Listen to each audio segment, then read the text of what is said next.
la primera clase ya definimos, ¿no? ¿Qué es retención, impactación, diente incluido? Evaluamos las etiologías de esta entidad, ¿no? Diferentes etiologías que existen de infección temporaria, permanente, la frecuencia y todo ello.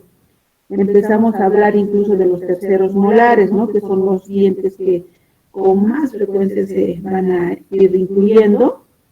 Y pues ahora nos corresponde hablar de esta parte de radiología. Continuamos con la evaluación de terceros molares incluidos. Entonces, pues en la radiografía vamos a ver diferentes aspectos. Uno, la pieza dentaria como tal, la pieza incluida. Dos, las piezas adyacentes. Tres, el hueso que se encuentra alrededor de la pieza dentaria, que necesitamos realizar el tratamiento. Y cuatro, diferentes estructuras anatómicas que también pueden estar alrededor de esta pieza. ¿Qué radiografías debemos pedir para evaluar esto? Mínimo, una radiografía periapical. La radiografía periapical, como todos sabemos, nos muestra detalles finos de la zona, detalles más específicos, ¿no? Y una radiografía panorámica. En la radiografía panorámica, como su mismo nombre lo indica, pues vamos a evaluar todo el panorama de los maxilares, en realidad, superior e inferior. De esta manera nos permite evaluar un campo más amplio, ¿no? La radiografía panorámica. Sin embargo, si existe alguna duda con estas dos imágenes, de hecho vamos a proceder a solicitar otras, como por ejemplo una tomografía combi. ¿Qué vemos en las radiografías? Pues primero vamos a evaluar el acceso a la pieza dentaria, ¿ya? Y el acceso, uno es medir la distancia de la cara distal del segundo molar al borde anterior de la rama ascendente. ¿Qué pasa? Cuando esta distancia es menor a la distancia mesodistal de la pieza incluida, pues de hecho el acceso va a ser muy limitado. Sin embargo, cuando esa distancia es más mayor en relación, miren, a esta imagen, pues vamos a ir reduciendo que el acceso mejora, ¿no?, a la pieza incluida. Otro detalle que vemos en el acceso es esto, miren, la línea oblicuo externa que viene del cuerpo mandibular y se dirige ¿dónde? Al borde anterior de la rama ascendente. Cuando esta línea tiene una parte horizontal y luego se vuelve vertical, ¿no? O sea, pero sí tiene un trayecto discretamente horizontal, nos menciona que el acceso nomás va a ser un poco menos dificultoso que cuando miren esta línea, cómo se veía vertical desde un inicio. Comparemos a ambas imágenes. Esta imagen con la línea vertical y acá, ¿no?, pues de hecho el acceso va a ser bien limitado, bien dificultoso en relación a la otra imagen, en la que se ve cierta parte de la línea oblicuo externa horizontal. Vamos a evaluar también la profundidad de la pieza dentaria a tratar. Para ello, Cosme Gallestoda nos dice que trazamos tres líneas. Una línea, miren, una línea blanca u oclusal, que se marca a nivel del primer y segundo molar y se va hacia atrás, hacia distal, ya, hacia distal, hasta el borde anterior de la rama. Ya, esa es la línea blanca u oclusal. Otra, una línea ámbar, o también se denomina alveolar. ¿Qué pasa? ¿De dónde empezamos a marcar? Desde la parte distal, ósea de la pieza incluida, o sea, del tercer molar, a este nivel, hasta nivel cervical del primer y segundo molar. ¿Ya? Miren la parte distal, ósea, donde está el hueso, justo donde llega el hueso de la pieza incluida, hasta la parte cervical del primer y segundo molar. De la misma manera aquí, la parte distal, ósea del tercer molar, hasta cervical del primer y segundo. De la misma manera en esta posición, ¿ya? Entonces tenemos dos líneas y vamos a graficar una tercera línea que va, miren, de esa parte o de la línea ámbar que dijimos, hacia abajo. ¿Hasta dónde va a llegar?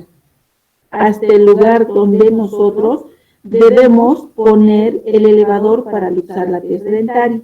Sabemos que casi siempre cuando vamos a extraer un tercer molar, ¿no?, incluido, ¿qué pasa? Pues el elevador lo vamos a poner por mesial, ¿no?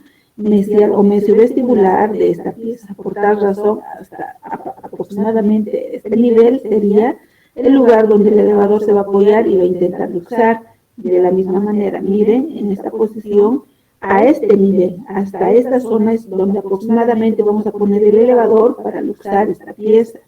Y esto lo mismo, ¿no? Casi siempre, como les dije, hacia mesial. Sin embargo, la única excepción es cuando la pieza tiene una inclusión distoangular, porque el elevador vamos a poner en esta situación a nivel distal de la pieza incluida. ¿Qué pasa? Debemos evaluar la longitud de esta línea. Generalmente, esta línea, bueno, se dice, ¿no? Si esta es mayor o igual a 5 milímetros, pues la exoduncia va a ser difícil. Incluso Cosme Gallescoda nos dice que si es igual o mayor a 5 milímetros, esta exoduncia debe realizarlo un especialista, un cirujano maxilofacial. Si es menor a esa dimensión que les dije, a esa longitud, pues aparentemente la exoduncia va a ser fácil. Además, debemos evaluar, por ejemplo, si esta línea mide 6 milímetros, porque el parámetro dijimos 5 milímetros, ¿no? Si mide 6 milímetros, o sea, 1 milímetro más, ¿qué pasa? Pues la dificultad para extraer este diente se triplica y así sucesivamente. Si mide 7 milímetros, otras 3 veces más la dificultad y va cada vez empeorando, ¿no? En la radiografía también vamos a evaluar las raíces del tercer molar que necesitamos extraer. Y como todos sabemos, pues la anatomía de esta pieza dentaria es bien variada. Podemos tener esto, creo que es lo mejor que podemos evidenciar, ¿no? Unas raíces fusionadas, pues donde la exodoncia va a ser más fácil. Sin embargo, miren, tenemos una amplia gama de raíces, ¿no? Que pueden estar en diferente disposición, algunas convergentes una con otra, incluso entre ellas podemos tener ¿qué estructura? El nervio dental inferior, otras divergentes, donde la luxación de hecho que va a ser difícil porque va a haber mucho tejido óseo interradicular que va a pues, sujetar más a la pieza dentaria. Miren otras raíces bilaceradas, donde la exodoncia de ella pues va a ser dificultosa y también tenemos el riesgo de que se fracture, ¿no? El ápice de esta pieza o de esta disposición. Cuando el ápice se fractura, pues debemos analizar si retiramos o no ese ápice.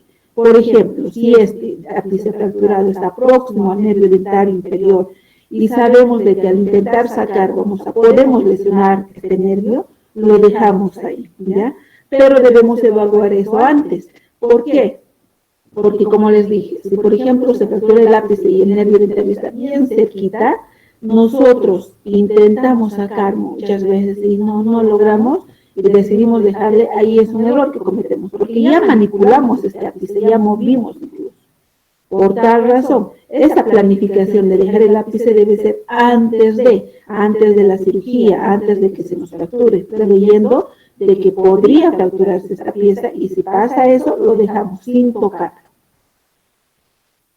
Muchas otras veces también hemos tenido fractura de ápices, ¿no? Donde si bien no está cerca al dental inferior, pero es difícil sacar, igual se lo deja.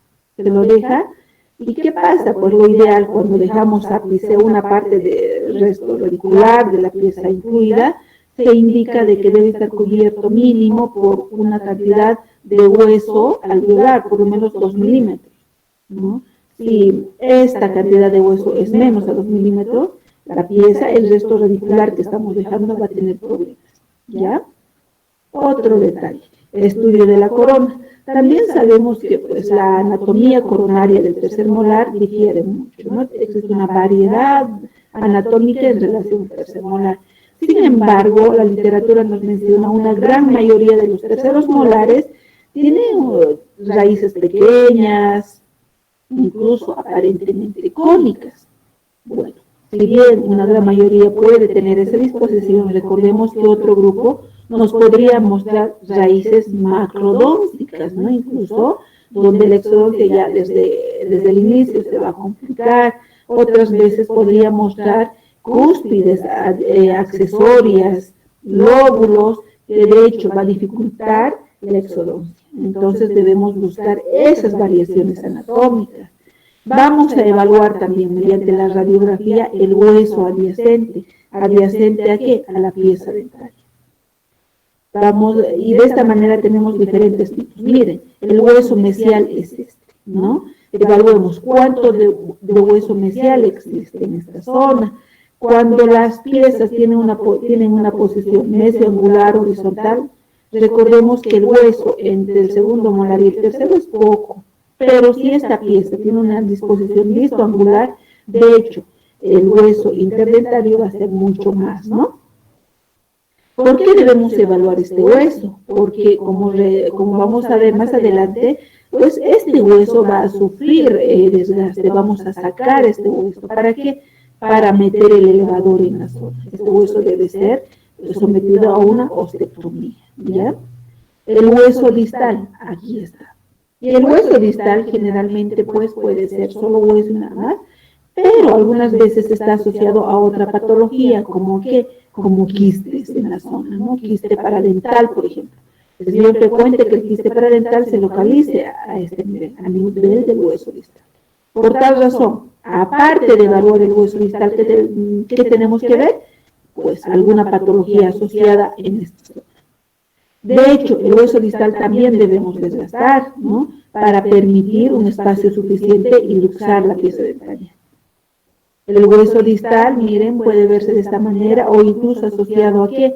A la rama ascendente de la mandíbula. El hueso vestibular y lingual, ¿no? Estos huesos vamos a evaluar más en una radiografía posiblemente. Y pues si esta pieza está con una vestíbulo-versión, el hueso vestibular va a ser más delgado. O de manera contraria, si está en linguoversión, el hueso lingual va a ser más delgado, ¿no? Esta disposición en linguoversión debe preocuparnos. ¿Por qué?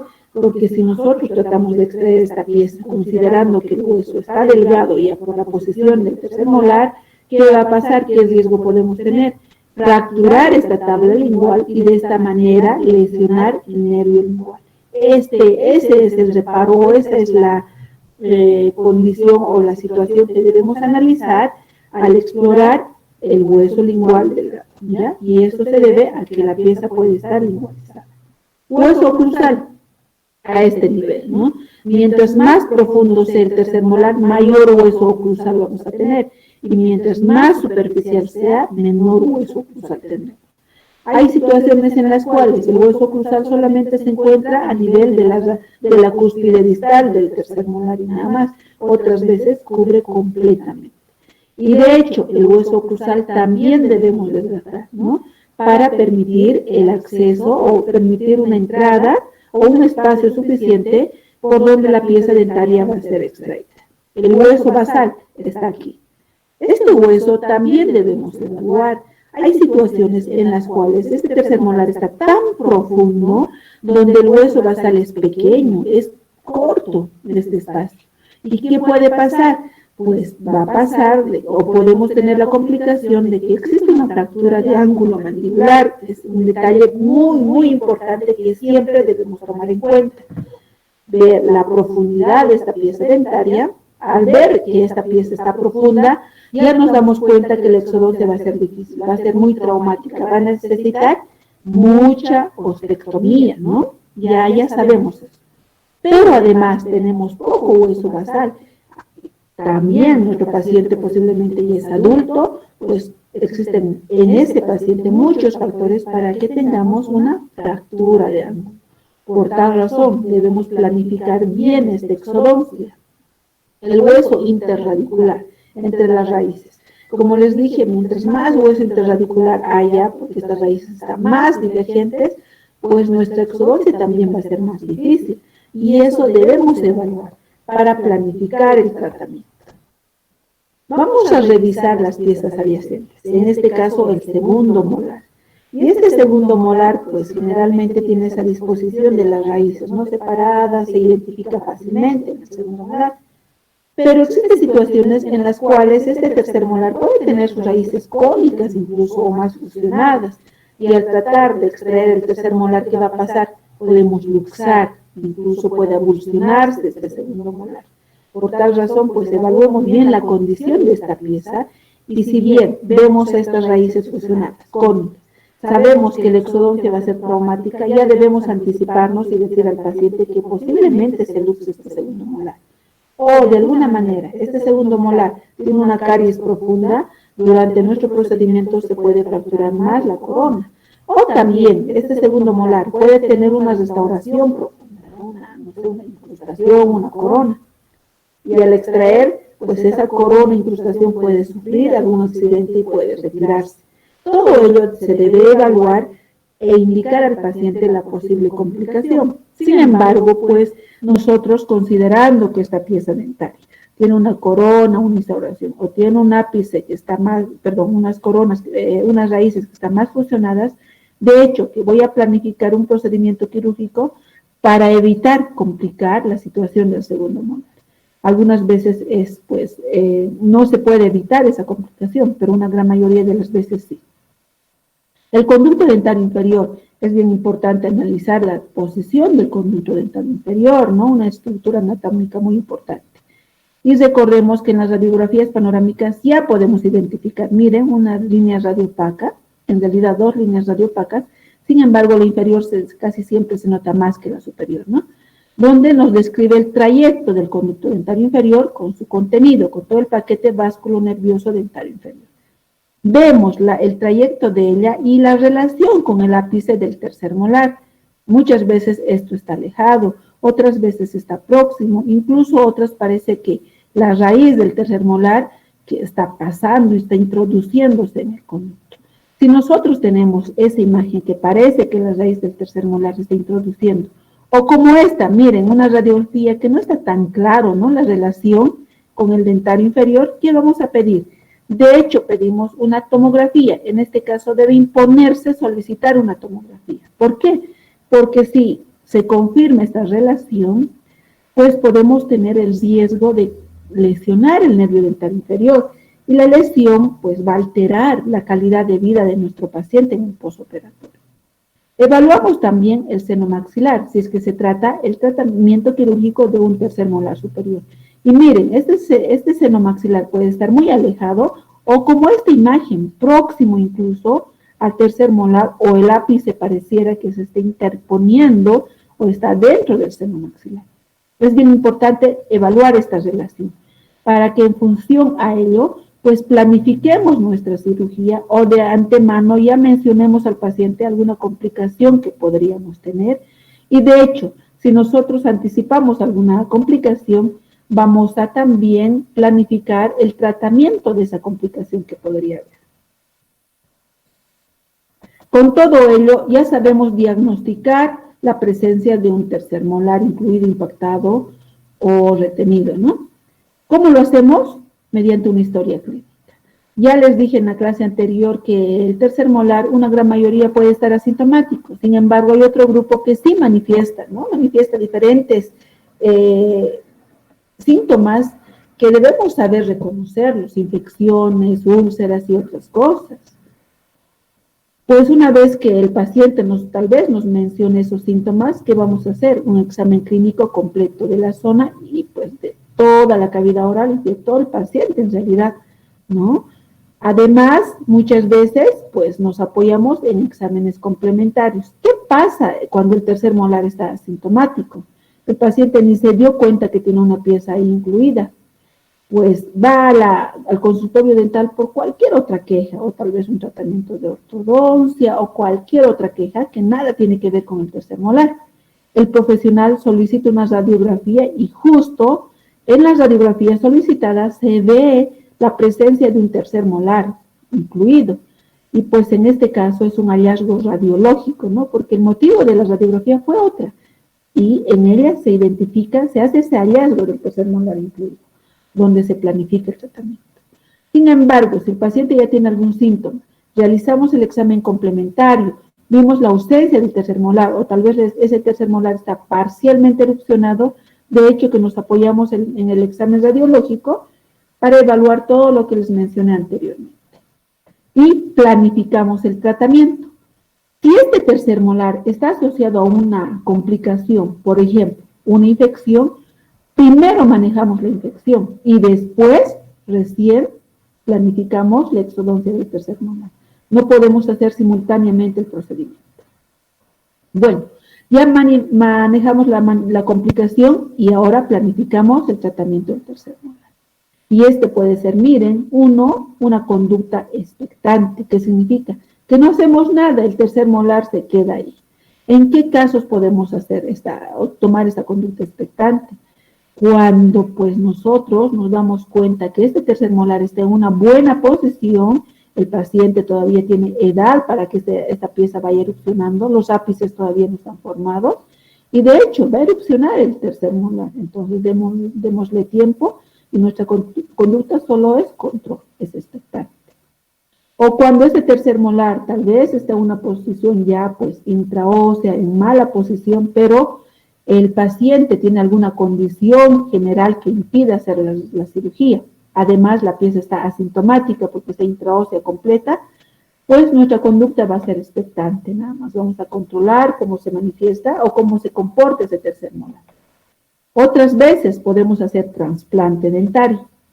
¿Qué pasa? Este tercer molar, por ejemplo, tiene formado la mitad de la raíz o tal vez 2/3 partes de la raíz y nada más. Y el paciente tiene el segundo molar o el primer molar en mal estado general, sabemos que va a ser sometido a una exodoncia, entonces en ese caso se extrae la pieza, ya sea el segundo o el primer molar, y este germen se puede trasladar al alveolo de esa pieza extraída, considerando o aprovechando que su ápice todavía no se ha formado, solo en esa situación. Otro detalle, exéresis del capuchón. Ya les mencioné las pericoronaritis que podemos sufrir, ¿no?, con los terceros molares. Y estas además se debe a que esta parte, miren, de la encía, todavía cubre una parte de la pieza dentaria, la cúspide distal más que todo, una gran mayoría de las veces. Y este tejido que cubre, pues se va impactando, ¿no?, en la zona placa bacteriana, se inflama y da lugar a pericoronaritis frecuente en muchas oportunidades. ¿Qué se puede realizar? Exéresis, miren, de solo esta partecita de la encía y nada más. ¿Cuándo se debe realizar esto? Solamente cuando el tercer molar está en una posición vertical completa y justo la corona está a nivel de la la cara oclusal está a nivel de la cara oclusal del segundo molar. O sea, el tercer molar está justo aquí y en posición vertical. Solamente en este caso se puede hacer este tratamiento, exéresis del capuchón. En las otras posiciones no se aconseja, para nada, ¿ya? Cauterización, de la misma manera, miren, esta zona del tercer molar, ¿no?, que cada vez ha sido sometido o se ha ido inflamando, dando lugar a pericoronaritis frecuente, ¿no? Incluso a este nivel se forma una bolsa, ¿no?, donde se va inflamando de manera frecuente, dando lugar a pericoronaritis crónicas muchas veces. Entonces se puede poner una sustancia cáustica. Puede ser, por ejemplo, nitrato de plata, ácido crómico, ácido tricloroacético, que va de alguna manera a cauterizar esta zona y evitar o tratar de controlar la pericoronaritis. Estos tratamientos, ambos, son tratamientos temporarios. No podemos considerar que este procedimiento va a controlar de manera absoluta la pericoronaritis o esta otra. No, solamente son tratamientos momentáneos. Y pues el último, exodoncia quirúrgica. Casi una gran mayoría de las veces el tercer molar es sometido a una exodoncia quirúrgica. Sin embargo, debemos conocer que existen algunas contraindicaciones para la exodoncia. Por tal razón, hablemos de exodoncia quirúrgica. Indicaciones. Existen diferentes tipos de indicaciones. Uno, miren, exodoncia preventiva o profiláctica. Este es un término bien interesante que ustedes siempre deben conocer. ¿Qué pasa? Casi muchos autores dicen que los terceros molares, en una gran mayoría de las veces, se asocian a patologías, como que quistes, pericoronaritis, infecciones frecuentes, hasta tumores. Por tal razón, ellos dicen, debe extraerse todo tercer molar. Entonces, analizando ese pensamiento de los autores, muchos profesionales dicen que ese tercer molar debemos sacarlo antes de que tenga un quiste, una infección o un tumor, mucho antes. Hay incluso ortodoncistas que dicen que este tercer molar se puede extraer antes que produzca problemas de movilidad de las piezas anteroinferiores, pues, ocasionando apiñamiento, ¿no? Entonces, ¿qué pasa? Ellos sugieren sacar el diente antes incluso del tiempo de erupción del tercer molar. ¿Cuándo erupciona el tercer molar? A partir de los 18 hasta los 21. Hay personas que incluso mencionan que pues, es ideal sacar los terceros molares en la etapa de germen, donde ni siquiera se ha formado la porción radicular. Y hay una disputa y dice, ahora en qué caso se debe sacar o cuándo sacar. Por tal razón, la literatura actual nos menciona que sí se puede considerar la exodoncia preventiva del tercer molar, pero a partir de los 16 años, no antes. Antes no se aconseja realizar exodoncia del tercer molar. A partir de los 16, 18, incluso hasta los 25, sí se considera exodoncia profiláctica o preventiva. En esa edad, ¿qué pasa? El tercer molar ya tiene formado una parte de la raíz, ¿no? No toda, pero una parte ya se formó. Además, a esa edad, primero analicemos la porción que se formó, o sea, la raíz, ¿no? El hecho de que tengamos una parte de raíz formada nos facilita la exodoncia. Cuando es exodoncia de un germen nada más, donde no hay raíz formada, la exodoncia es más difícil. ¿Por qué? Porque el germen da vuelta en la zona donde está la pieza dentaria y no se puede extraer. Otro, el paciente de 16, 18 años hasta 25 es más colaborador en el procedimiento quirúrgico y en el postoperatorio que un paciente de menor edad. Otro detalle, a esa edad el hueso todavía es menos sólido, es más flexible, es más fácil de realizar el corte en el hueso, ¿ya? Por eso se considera esta edad apropiada para realizar la exodoncia profiláctica. Antes de los 16 años no se aconseja, a menos que exista una indicación mayor muy importante para que el paciente sea sometido a la exodoncia. Otra indicación, infecciones. Si ese tercer molar ha sufrido varias pericoronaritis, incluso, no solo pericoronaritis, dio lugar a celulitis, a abscesos de espacios cervicofaciales, de hecho, está indicada la exodoncia. Pero ¿cuándo se realiza? Después de controlar la infección. Motivos ortodóncicos.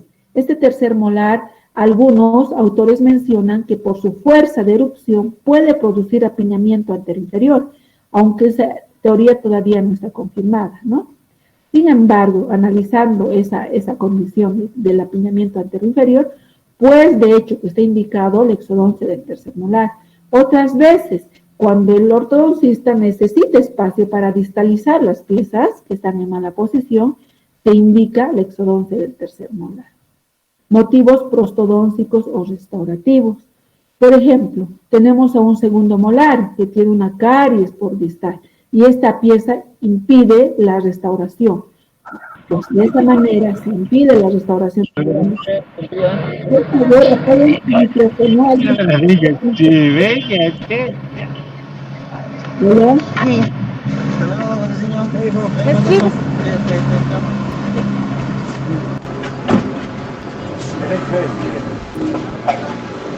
Magalí, por favor, tu micrófono. Magalí García, por favor.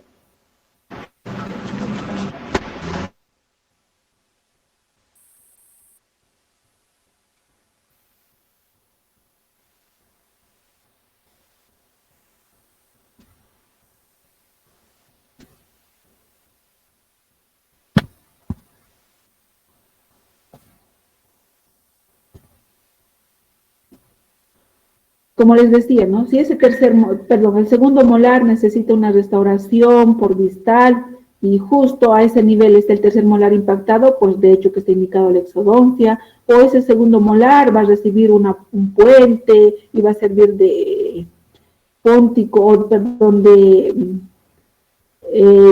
ahí, ¿no? En el segundo molar es donde se va a fijar el puente, o ese segundo molar va a recibir una corona y el tercer molar impide instaurar esa coronita, pues de hecho, ¿no? Se indica el tercer molar, que el tercer molar sea sometido a un exodoncia. Causas periodontales. Recordemos que el tercer molar también, ¿no? Cuando está próximo al segundo molar, va a ocasionar lesión periodontal por distal del segundo molar. Y esa lesión periodontal incluso puede ir profundizándose más, poniendo en peligro la permanencia del segundo molar. En este caso, pues está indicado extraer el tercer molar, ¿no? Presencia de patologías asociadas, ¿a qué se refiere? Quistes periapicales, quistes foliculares, queratoquiste, quiste paradental, tumores, ameloblastoma, que es frecuente cuando el tercer molar está impactado o está incluido. También alguna lesión asociada, por ejemplo, úlceras que les mostré la anterior vez, ¿no? A nivel de los carrillos, por la mala posición de estas piezas. En este caso, debemos extraer la pieza dentaria. Otras indicaciones, por ejemplo, un paciente que tiene cáncer a nivel del cuello o de la cabeza, de la cara, en cualquier de estas posiciones. Y ese cáncer debe ser sometido a radioterapia. Y este paciente justo, además, tiene un tercer molar que está incluido. Y sabemos que ese tercer molar puede sufrir algunas pericoronaritis a la larga. Entonces, se aconseja retirar el tercer molar antes de que el paciente sea sometido a la radioterapia, ¿ya? Por lo menos 2 semanas antes de esa radioterapia. O cuando el tercer molar está asociado a una fractura de ángulo mandibular. Pues para hacer la reducción de la fractura de ángulo, muchas veces la presencia de ese tercer molar impide reducir fácilmente esa fractura. Entonces, en ese caso, en algunas situaciones se extrae el tercer molar. Contraindicaciones, ¿cuándo no debemos sacar? Cuando sabemos que ese tercer molar está en una buena posición y va a erupcionar de manera adecuada, incluso al erupcionar va a cumplir una función también, o sea, va a ocluir con el superior. En esta situación, pues imposible, no debemos sacar el tercer molar. Otro, cuando existe riesgo de estructuras anatómicas vecinas, lesión del nervio dental inferior, por ejemplo, lesión importante o comunicación con el seno maxilar, esa comunicación que tal vez después no se puede tratar, en este caso debemos analizar y ver si extraemos o no estas piezas dentarias. Presencia de procesos infecciosos activos. Esta es una contraindicación relativa, porque cuando controlemos la infección activa, de hecho, vamos a extraer la pieza dentaria. Pero mientras esté activo la infección, imposible, no podemos extraer. Otra, alteración del estado físico psíquico del paciente. Pues si tenemos un paciente con una enfermedad de base descontrolada, pues todavía no podemos retirar el tercer molar. O el paciente se encuentra en buen estado general, pero tiene una condición psiquiátrica. En este caso, pues no debemos retirar el tercer molar. ¿Por qué? Porque durante nuestro procedimiento quirúrgico podemos poner en peligro al paciente. Incluso esa pieza dentaria se puede ir a vía aérea superior y el paciente puede asfixiarse, ¿no? Pacientes jóvenes edéntulos. Miren, puede haber pacientes jóvenes que no tienen piezas dentarias. Y esto más está en relación con el tercer molar superior. Si este tercer molar superior está presente todavía dentro del hueso y el paciente es edéntulo, no se aconseja retirar ese tercer molar. ¿Por qué? Porque este tercer molar, por lo menos, mantiene la longitud de la tuberosidad, mantiene esa convexidad que se aprovecha para retener la prótesis que el paciente va a necesitar porque es edéntulo, ¿ya? Otro, cuando el tercer molar tal vez sirve de pilar a un puente. El tercer molar está en una buena posición y pues analizando se ve que no hay otra pieza dentaria que pues puede ser utilizado como pilar. En este caso es el único tercer molar presente en la zona y tiene buena posición, buena raíz. De hecho, dejémoslo para aprovechar y que sirva como pilar. Otra contraindicación, pacientes asintomáticos con inclusión intraósea, pero profunda. Eso es bien importante tomar en cuenta. Pacientes adultos tal vez que nunca se dieron cuenta que tienen un tercer molar, que por un hallazgo radiológico vemos el tercer molar. Pero ese tercer molar, miren, siempre ha estado asintomático porque el paciente ya es adulto. Además, ese tercer molar está intraóseo, está bien cubierto con hueso y además está bien profundo. No está próximo al reborde alveolar. Entonces, en este caso, se lo deja ahí en la pieza dentaria. En relación a la técnica quirúrgica para extraer estos dientes, ¿qué hacemos? De hecho, primero controlamos el dolor mediante una anestesia. ¿Qué nervios vamos a anestesiar? El dentario inferior, el nervio bucal largo y el nervio lingual, ¿no? Son esos 3 nervios que nosotros siempre debemos considerar en la anestesia para evitar dolores durante nuestro procedimiento quirúrgico.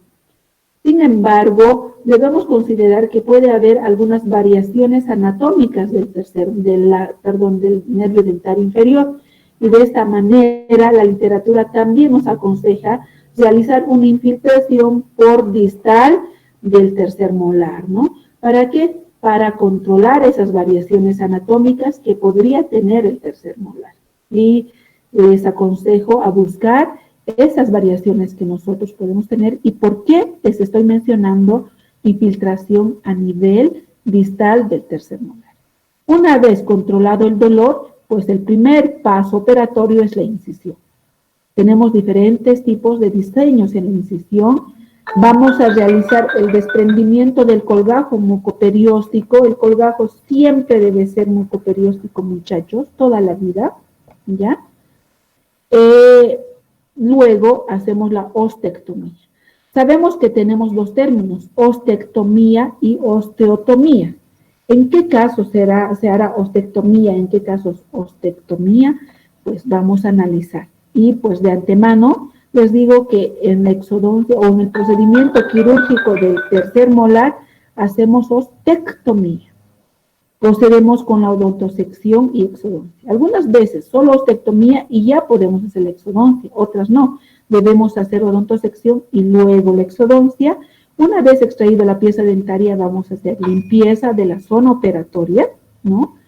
Y pues reposicionamos el colgajo que desprendimos anteriormente y la sutura. Estos pasos son muy importantes a tomar en cuenta y pues vamos a conocer en la siguiente clase la técnica quirúrgica. Ya no sé si tiene alguien alguna pregunta.